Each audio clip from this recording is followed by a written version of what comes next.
Halo, perkenalkan, nama saya Raymond dengan NIM 2301872381.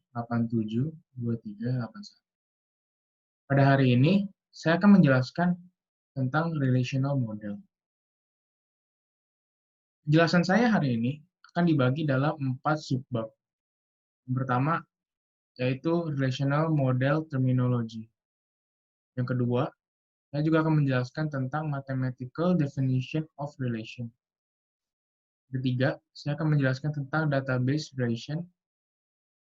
Dan yang terakhir, yang keempat, saya akan menjelaskan tentang integrity constraint. Namun, sebelum kita mulai dalam subbab ini, pertama-tama saya ingin menjelaskan tentang apa itu relational model. Relational model adalah sebuah konsep database, di mana sebuah database terdiri dari beberapa tabel yang saling terkait secara logika database. Relational model juga terdiri dari beberapa tabel berdimensi 2 yang disebut relasi atau tabel dengan masing-masing relation yang tersusun atas tuple, yaitu baris, dan atribut, yaitu kolom, untuk menggambarkan sebuah database. Subbab yang pertama yang ingin saya bahas adalah relational model terminology. Relational model terminology terbagi dalam 6 kategori. Ada relation, attribute, tuple, domain, degree, dan cardinality. Relation model terminology yang pertama yaitu relation. Relation dipresentasikan sebagai tabel yang terdiri dari baris dan kolom. Setiap relation memiliki skema yang mendeskripsikan nama relasi dan atribut beserta tipenya. Contoh dalam gambar sebelah kiri saya. Mahasiswa terdiri dari NIM, string, nama, dan juga string. Dengan keterangan. Mahasiswa adalah nama relasi. NIM dan nama adalah nama atribut. Dan string adalah tipe data dari atribut. Ketiga hal ini menunjukkan bahwa mereka mempunyai relasi, di mana mahasiswa merupakan nama relasinya, NIM dan nama merupakan nama dari atributnya, dan string adalah tipe data dari atributnya. Dilanjutkan dengan terminologi yang kedua, yaitu atribut. Atribut adalah kepala atau header dari setiap kolom yang ada dalam tabel relasi. Seperti gambar contoh di atas, terdapat 3 atribut, yaitu NIM, nama, dan alamat. Biasanya, atribut ini terdapat di bagian atas tabel Anda. Atribut ini menunjukkan data-data awal untuk Anda memproses database Anda yang bersifat kolom. Lalu, terminologi selanjutnya yaitu tuple. Apa itu tuple? Secara singkat, tuple adalah sebuah baris pada tabel. Jika atribut adalah kolom, tuple merupakan baris pada tabel. Yaitu seperti gambar di contoh, baris ketiga yaitu U122, lalu mata kuliah Pancasila, dan SKS 2, itu merupakan satu tupel. Dari kiri ke kanan. Nah, lanjutnya dari terminologi lanjutnya adalah domain. Domain merupakan kumpulan nilai yang valid untuk satu atau lebih atribut. Setiap domain memiliki deskripsi, tipe data, dan format data tertentu. Nilai dari setiap atribut dalam tabel harus berada dalam domain tertentu. Kata-kata lain dari domain ialah range, yaitu batasan-batasan ditentukan. Setiap tabel pastinya memiliki domain, di mana di mana saat kita menginput data sudah ditetapkan domain tertentu. Sebagai contoh, nilai tugas diberi domain 50 sampai 100. Maka di-input 80 sesuai dengan domain yang tersedia. Nilai 80 itu termasuk dari domain yang sudah ditentukan, yaitu 50 sampai 100, sehingga data itu bisa di-input. Jika di-input di bawah 50 atau di atas 100, maka tidak memenuhi kriteria domain tersebut. Lalu kelanjutannya adalah degree. Degree adalah jumlah atribut yang terdapat di dalam tabel relasi. Jika atribut merupakan NIM nama dan alamat dari ini adalah atribut, maka degree merupakan jumlah atribut yang ada dalam data tersebut, sehingga terdapat 3 degree di dalam gambar contoh di sebelah kiri saya. Dan yang terakhir adalah cardinality. Sama seperti degree, namun berbedanya cardinality adalah jumlah tuple yang ada di dalam tabel. Seperti gambar contoh di kiri saya, terdapat 3 kardinalitas, di mana KK021 mata kuliah database SKS 2 dan ke bawah merupakan gabungan dari tuple. Ada 3 tuple, sehingga 3 tuple ini merupakan kardinalitas. Nah, selanjutnya saya akan menjelaskan tentang mathematical definition of relation. Saya akan menjelaskannya dengan sebuah contoh. Pertimbangkan 2 set, D1 dan D2, di mana D1 terdapat bilangan himpunan 2 dan 4, di mana D2 terdapat bilangan himpunan 1, 3, dan 5.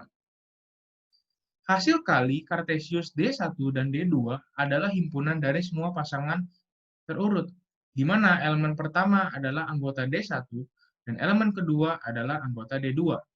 Maka hasil yang akan diciptakan dari D1 dikali dengan D2 adalah dengan berikut: himpunan 2,1 kurung tutup, 2,3 kurung tutup, 2,5 kurung tutup, 4,1 kurung tutup, 4,3 kurung tutup, dan 4,5. Hasil ini merupakan bukti dari mathematical definition of relation, di mana D1 dan D2 mempunyai hubungan yang menghasilkan suatu hubungan atas elemen dari D1 dan D2. Nah, selanjutnya saya akan menjelaskan database relation. Database relation terdapat 6 key di dalam database relation. Key yang pertama yang saya jelaskan adalah super key. Super key adalah salah satu atribut atau kumpulan atribut yang secara unik mendefinisikan sebuah tuple di dalam relasi. Satu atau lebih field yang dapat dipilih untuk membedakan antara satu record dengan record lainnya. Contoh untuk tabel kanan saya, super key-nya adalah ID, name, place, ID ditambah name ID ditambah alamat, nama ditambah alamat, NIM ditambah nama dan alamat.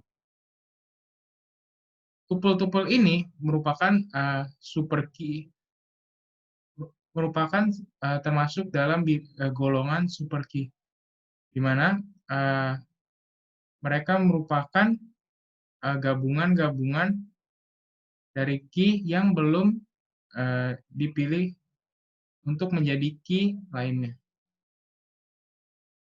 Nah, lalu muncullah key yang kedua, yaitu kandidat key. Kandidat key merupakan cabang dari super key. Namun, untuk penjelasannya, kandidat key adalah merupakan key yang mempunyai nilai unik. yaitu super key dengan jumlah field yang paling sedikit. Maka kandidat key di dalam sebelah kanan ini adalah NIM, yaitu student ID, nama, dan alamat, karena hanya terdiri dari satu field saja.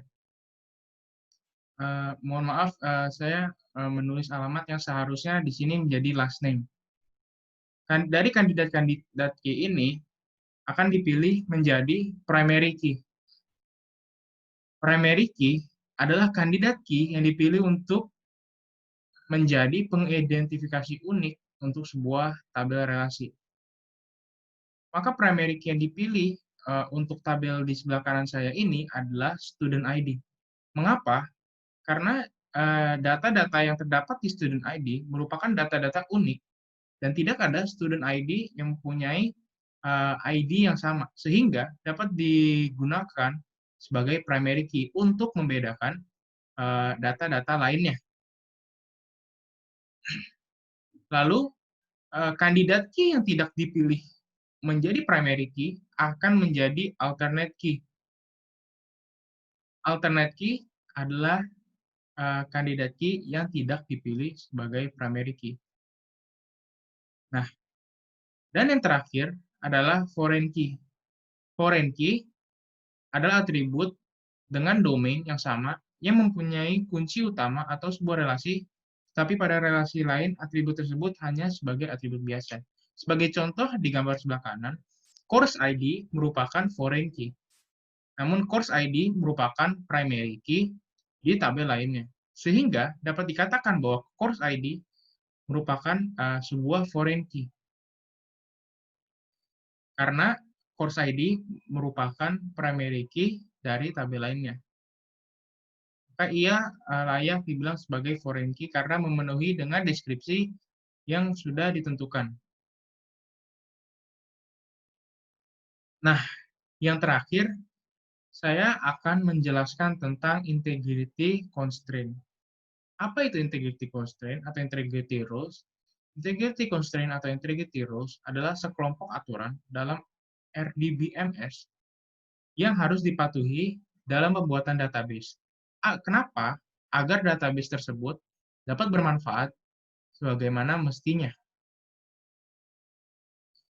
Terdapat 4 relational integrity rules. Yang pertama adalah null, yang kedua adalah entity integrity, yang ketiga adalah referential integrity, dan yang keempat adalah general constraint.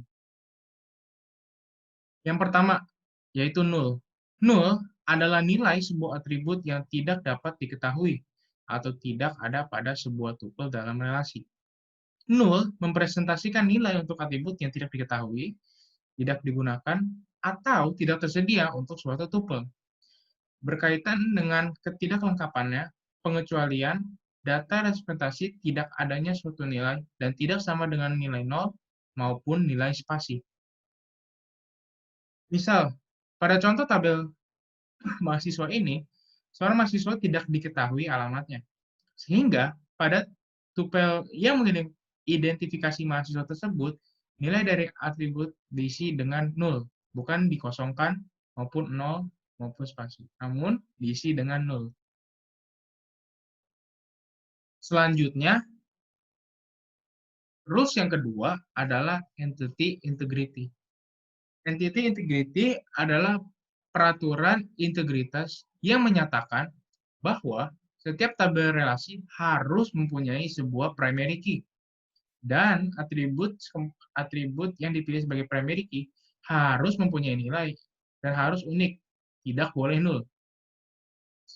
Jadi, maksudnya adalah di mana tabel kita atau database kita harus mempunyai primary key untuk membedakan data-datanya.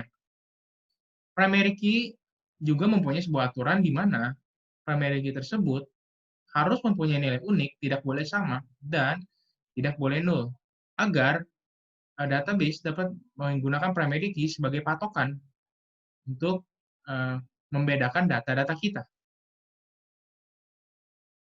Lalu ada referential integrity, yaitu rules yang ketiga. Referential integrity adalah sebuah peraturan integritas yang menyatakan bahwa setiap atribut sebuah tabel relasi yang menunjuk ke tabel relasi lainnya harus mempunyai hubungan yang valid. Berdasarkan contoh di sebelah kanan, tabel mata kuliah dan nilai sebelumnya, nilai nilai atribut KDMK pada tabel nilai harus merupakan data yang ada dan valid pada tabel mata kuliah yang ditunjukkan. Secara singkat, bahwa ini merupakan foreign key. Foreign key yang terdapat di tabel nilai haruslah sama dengan primary key yang ada di tabel mata kuliah. Data tersebut tidak boleh berbeda, karena relasinya harus mempunyai relasi yang jelas dan data yang sama. Lalu yang terakhir adalah general constraint. General constraint adalah aturan tambahan yang ditentukan oleh pengguna atau administrator database yang menentukan atau membatasi beberapa aspek perusahaan. General constraint ini dapat diedit sedemikian rupa sesuai dengan keinginan user dengan apa yang ingin database-nya tujukan. Sebagai contoh, dia tidak ingin ada nama Joko di dalam database atau dan sebagainya. General constraint ini tidak terbatas pada satu user saja, namun bisa sesuai dengan apa yang user atau administrator mau. Terima kasih telah mendengarkan presentasi saya tentang relational model. Semoga dengan presentasi ini kita bisa dapat mengerti tentang relational model lebih lagi. Saya Raymond dengan NIM 2301872381 mengucapkan terima kasih dan mohon maaf jika ada kesalahan dalam bertutur kata. Terima kasih.